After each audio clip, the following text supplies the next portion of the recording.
As we close out the year, I like to take time to look back at all the blessings and inspirations that our guests have brought to both you and I. This month, I have curated a very special lineup of guests that include never before heard excerpts from interviews, as well as the top rated episodes by you, our Empowered Within community. If you'd like to be in the know of all of our events, giveaways, and new episodes, head over to jenniferpilates.com and hit subscribe. Thank you so much for being a part of our Empowered Within community. Enjoy today's episode.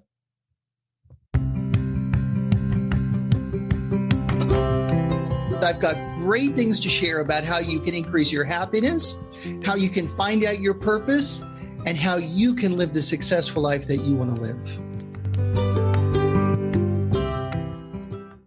There are many things people need to balance in their lives in order to maintain happiness and emotional health. You need to look after your romantic, spiritual, and physical needs to keep them in balance. When feeling down, seeing an intuitive advisor could be the optimal way to get back on track. An intuitive reading session could be the tool you need to reduce the ambient noise in your life and focus on things that truly matter, growing, finding clarity, and empowering your life. Head over to jenniferpilates.com to claim your special intuitive reading. Again, that's jenniferpilates.com.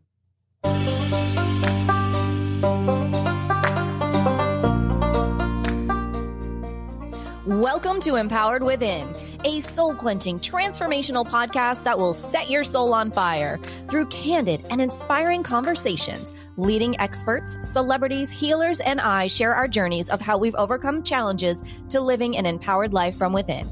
I'm your host, Jennifer Pilates. Welcome to another episode of Empowered Within.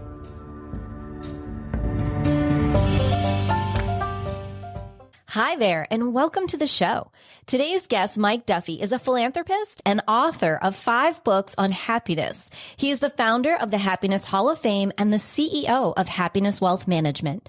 Mike has interviewed the top thought leaders, athletes, rock stars, CEOs, and celebrities in the world on happiness, work-life balance, resilience, and success for his books. He was an MC at the Woodstock 94. He gave a TEDx talk at TEDx Berkeley. Mike is here today to share how we can get happier, be more successful, and live our best life now. Welcome to the show, Mike. Jennifer, I am so happy to be here right now with you. You are an amazing interviewer, and everyone that can hear the sound of my voice, stay to the end because I've got great things to share about how you can increase your happiness, how you can find out your purpose, and how you can live the successful life that you want to live. I'm so happy to have you here today. I was just gushing over his book, The Happiness Book, A Positive Guide to Happiness. Couldn't put it down. Highlighted, I think, the entire book. I was showing Mike all these yellow sticky notes throughout the entire book. Such a great book. And I opened it. I learned ways how to live a happy life. You really did such a great job of knitting together body, mind, spirit, and soul, everything. So tell me, Mike, how did it begin for you? How did you go to being Mr. Happy? Well, here's the thing. I'm a silver linings guy. I always see the good in everything. And unfortunately, in this life, you're going to have some bad times. It happens to all of us. People that we love, unfortunately, have to leave. And when I was 17, my mom passed away. It took 3 months from cancer.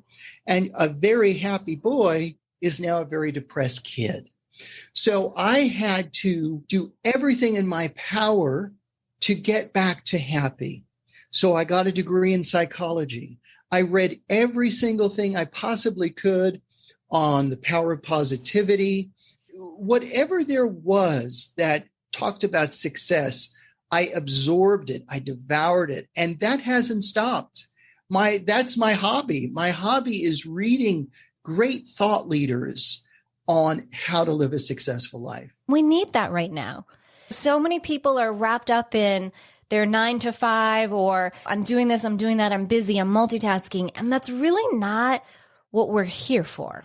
We're here for so much more. What can stop someone in their tracks to go, here's one step that you can do right now to literally make this one of the happier days you've had in the last year and a half? Well, there's a couple things you could do. The first off, if we're going to do something instant, tell yourself that you're going to choose to be happy. right? So happiness is a choice every moment of the day. All of us are flooded with negative thoughts, negative stimuli, and you can't stop that. A lot of people try, but you can't. But what you can do is you can ignore that. And when they come in like a martial artist in your mind's eye, whack them to the left, whack them to the right. Don't let those seeds stay in your mind. Overcome that. And one of the ways that you can do that is to stay on purpose. So my happiness formula is P plus P equals H. Purpose plus progress equals happiness. You see, Jennifer, there's two kinds of happiness. There's the one that's very easy to get. That's hedonic happiness. That's the happiness you get from shopping, from going on an expensive vacation that you can't afford. But that's not sustainable. The sustainable happiness comes in the eudaimonic happiness, which is the happiness that you get from making other people happy. So what you want to do is you want to take out a piece of paper or your phone right now, and in the notes section of your phone, the notes app, write down P plus P equals H, and then write down what the purposes of your life are. And we all have multiple purposes.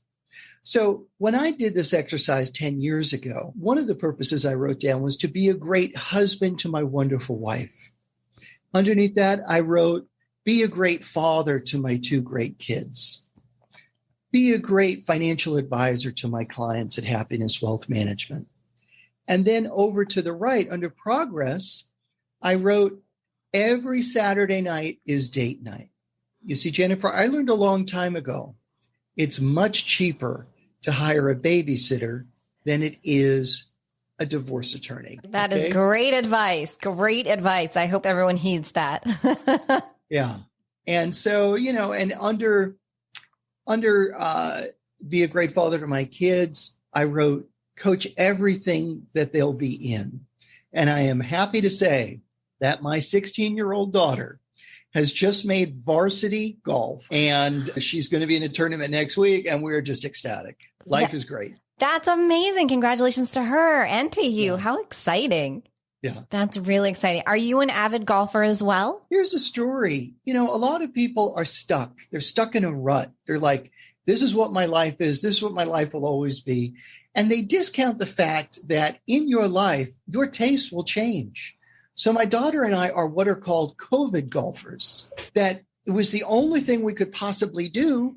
So we started golfing, and now we both love it. And I hated golf up until this point, but it brings me great joy now. Mm-hmm. There's been a lot of blessings that have come out of this last year and a half. That's a wonderful blessing, golf. I love golf. It's so much fun. Well, I'm glad that you like it. And I really do encourage people to try it. Yeah. It's the only social thing basically you can do right now, and you're out in the sun. It's beautiful. Mm-hmm. It's beautiful. I used to go, funny story, in Vermont, up in Killington area, there was this little golf driving range. And so after ski season, that's what I would do. I would go and I would hit balls, and the guy would count, and he would go, do you realize you just hit 400 balls? Wow. And I would say, no, but my abs feel amazing. It is the best abdominal workout ever. And golf is so great. You have to be so present in the moment. Oh, yes. It is a meditation in itself. It really is. I call it social yoga. Yes. Right? Mm-hmm. Yeah. Because you can, in between shots, you can talk to your friends, what's going on with you. But then when the moment comes that you need to strike the ball, you must put everything into it. Now, what is the benefit of that? When you're focusing on striking that ball, your boss isn't mad at you. You have no problems. You are completely focused. So it's an escape valve, which you need. It's very important to get away from your problems. It is. It's important to have some sort of escape, whatever that may be.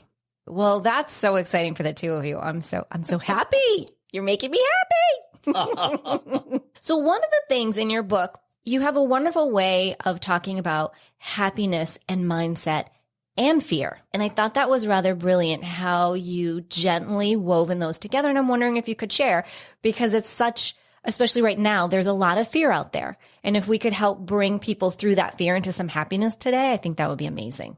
Your biggest hurdle in your life will be the fear of everything, fear of rejection, fear of losing your job, fear of moving to a place you've always wanted to move to, fear of asking or hanging out with the person that you really want to be with. And fear, if you string it out, stands for false evidence appearing real.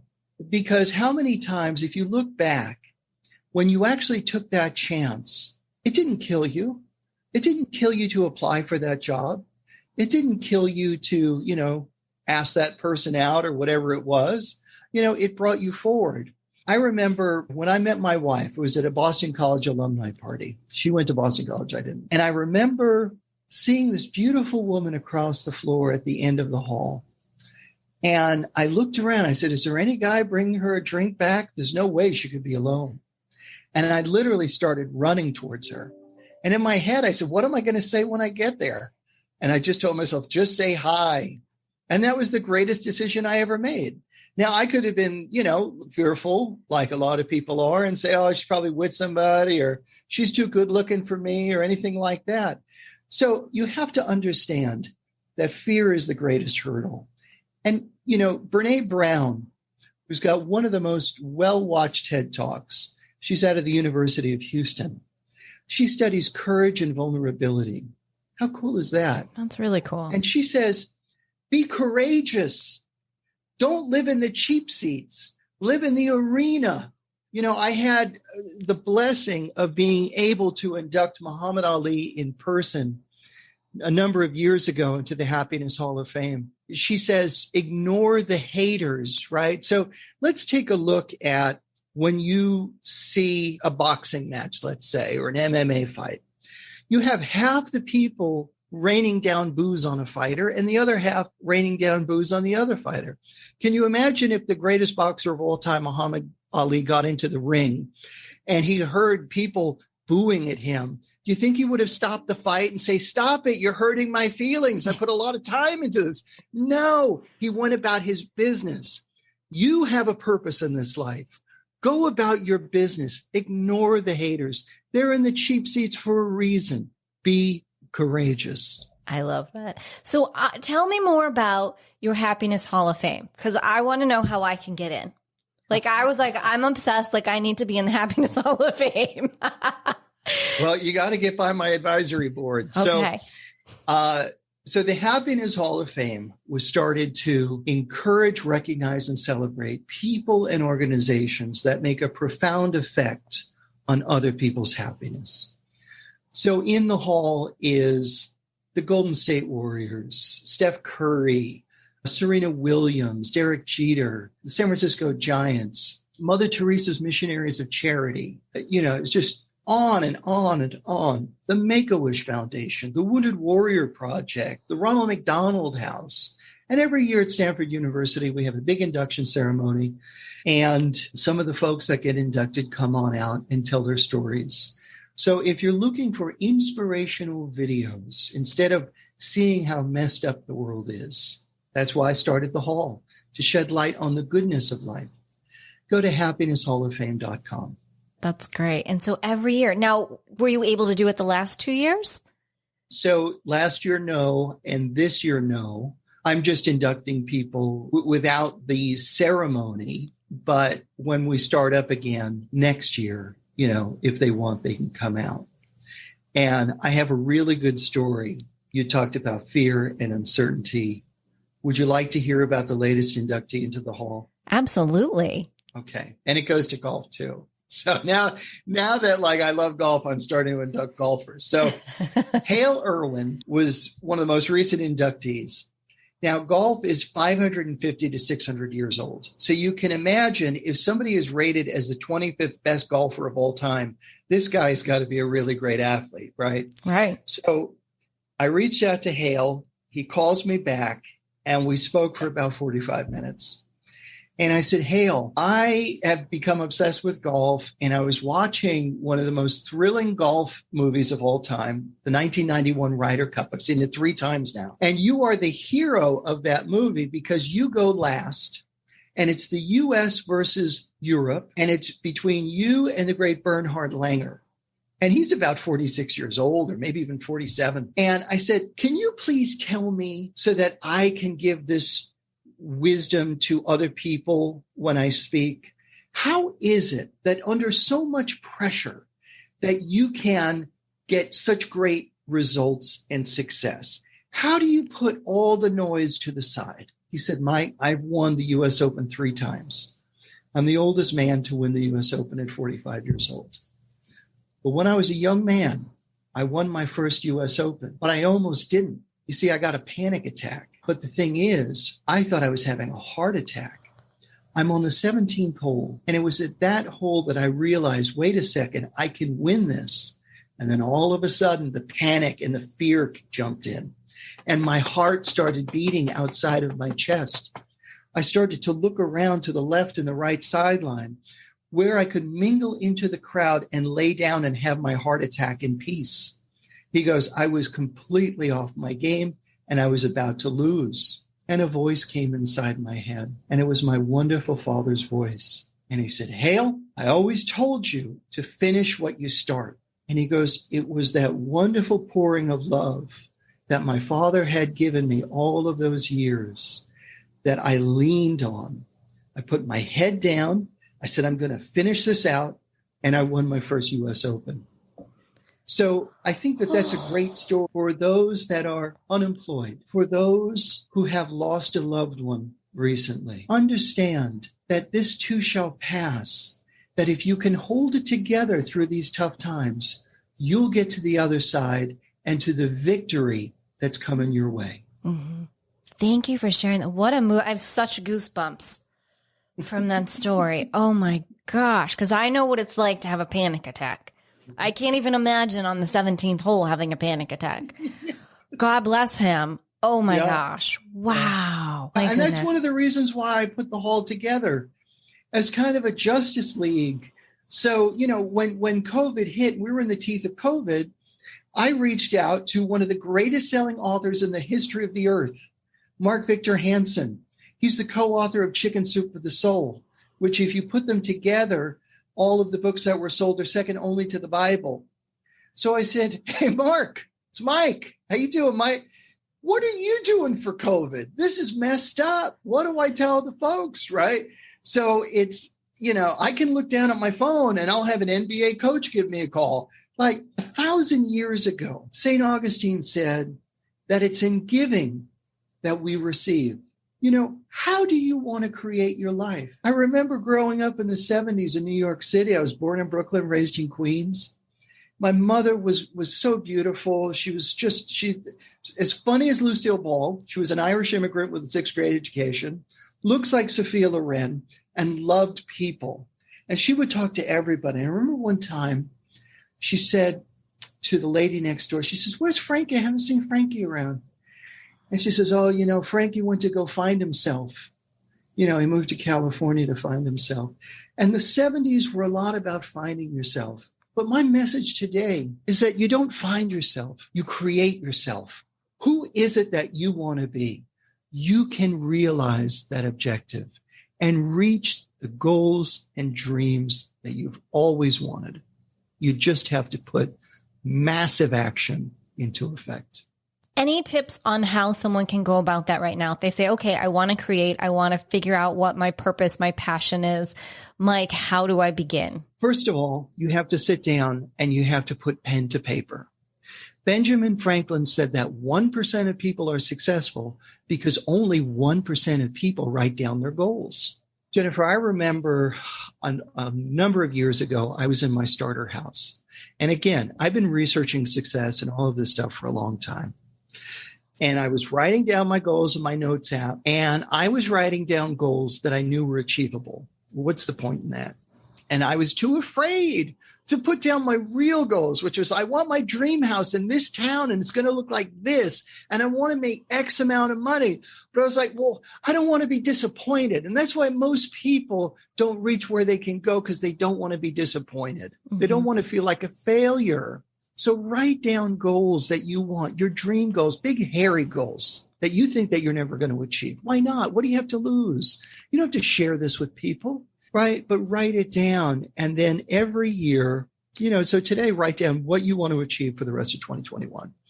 Then the beginning of next year, write down what you want for 2022. And every year do that, and then go back and visit. Take a victory lap when you see what you've accomplished. Pat yourself on the back. So that's what I would recommend. I think that's a great recommendation and an easy way to start, pen to paper today. That's a great thing.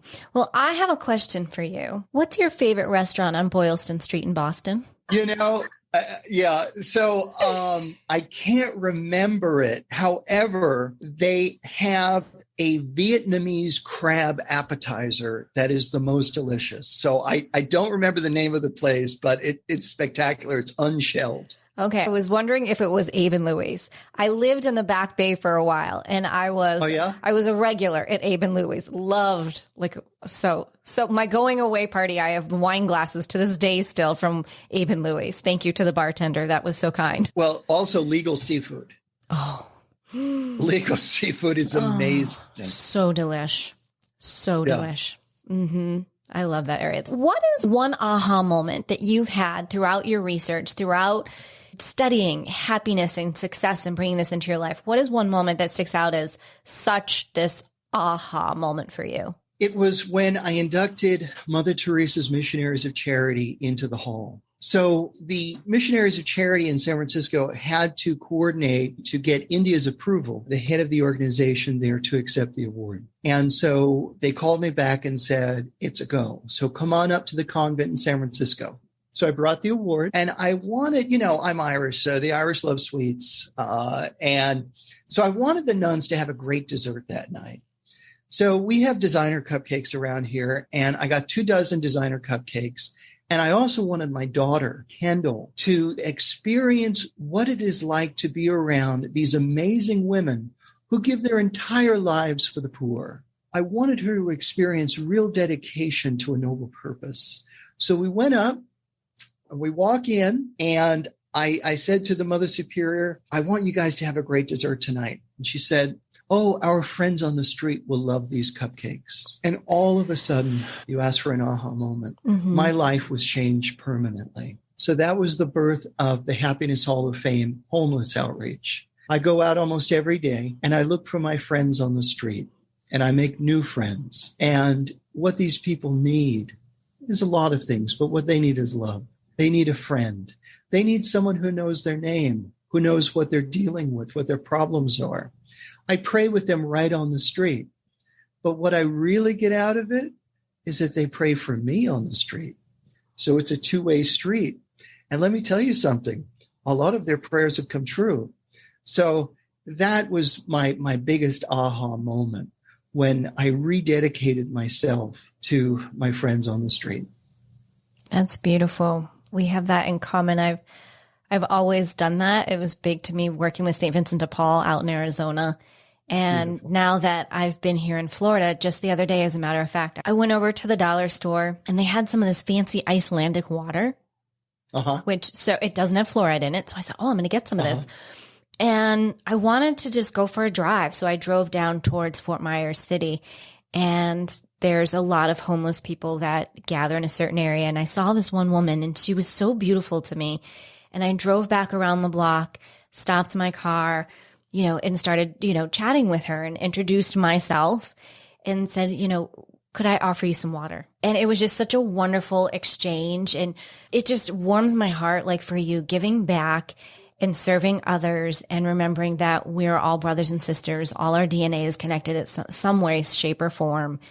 And we've got to be here for one another, especially in these times. Yeah. One of the favorite moments of my life, the San Francisco Giants are in the hall. They came out to Stanford. They brought their 3 World Series trophies. And I'm making a movie. And so they're in the movie. And I have a great relationship with their front office as a result. So when I was visiting with my friend Zach for 6 months, now Zach was born without the ability to stand. He has to drag himself by the knuckles in order to move forward. I said to Zach, who used to sit outside of the Walgreens in the shadow of Stanford University, I said, Zach, what is the desires of your heart? What are your dreams? And he said, my dream is to meet the players of the San Francisco Giants. I said, Zach, let me see if I can make that a reality. So I called the front office and they said, absolutely. Not only will we have him meet the players, but you can come during batting practice doing our premier game of the season, our hated rivals, the LA Dodgers. Oh, he can come. Big game. He can meet them. Yeah. So I'm wheeling him out onto the field during batting practice. And he says to me, Mike, this is the greatest day of my life. And I said, Zach, this is one of the greatest days of my life. So again, it's in giving that we receive. It is. It truly is. And happiness comes forth through that. Yep. You know, filling your soul, filling your cup up is so important. What one piece of advice would you give to someone who is listening and who's hearing, but really needs that extra pull into happiness today? Sure. So you have to keep a positive mindset. You have to plan for peace. One of the latest inductees is Dr. Kevin Elko.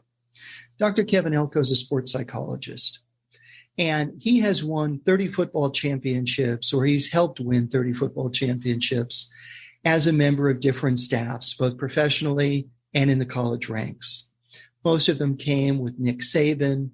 He helped the Philadelphia Eagles beat Tom Brady when everybody counted them out, the Pittsburgh Steelers. This guy's at the top of his game. So he goes into these locker rooms with really tough men, and he gets them on a level of success and place of peace. So all of us have setbacks.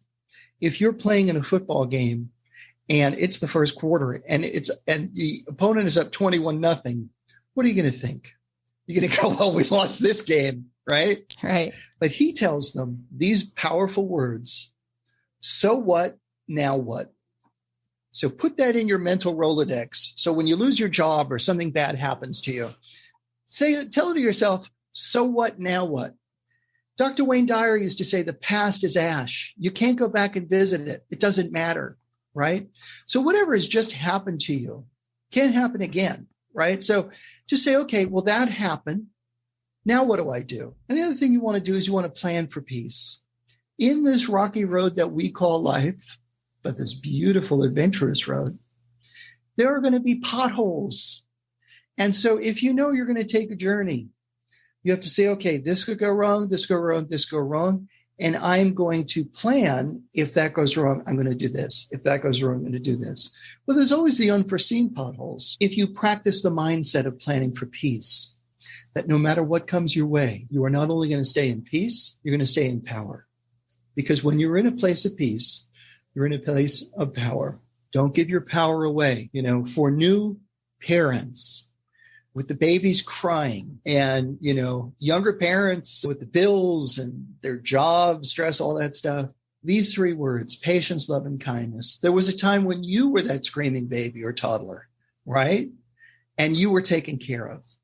So it's your turn now to return the favor. Pour patience, love, and kindness into your children, no matter how frustrating they make you. And into everyone else around us right now, because we all need it. Everyone's fighting something right now. Yep. Well, Mike, we are getting to that time in the show where I ask this one question. Are you ready? I'm ready. All right. What is one thing that no one knows about Mike Duffy? Well, you know what? If it wasn't for our extensive talk today about golf, I would say it was golf because I'm a recent golfer. So most people don't know that. I think that's great that you and your daughter have picked this up and turned a not so fabulous situation into a really fun one. Exactly. Yeah, that is really great. Are there any parting words of happiness that you would like to leave with our audience? Yes. Everybody needs to know this. If you can hear the sound of my voice, understand this. You are the author of the story of the rest of your life. Make that story one of amazing adventure, generous giving and helping others, noble purpose, massive action, a legacy of kindness filled with love, incredible joy, and happiness. God bless you and stay happy. Beautiful. Thank you so much, Mike. Thank you for coming on the show and sharing your happiness, all your incredible insights and your beautiful stories. Thank you so very much. Jennifer, you're doing a great job. Keep it up. Thank you so much for having me on today. Oh, you're so welcome. And please let our audience know if they'd like to connect with you. Where's the best place to do that? Well, if you're looking for a speaker, MikeDuffySpeaks.com. And if you're looking for a financial advisor to help you plan that path to greatness, HappinessWealthManagement.com. Thank you so much. And all of that will be in the show notes over at JenniferPilates.com. So be sure to head over and check that out. And as we say, until next time.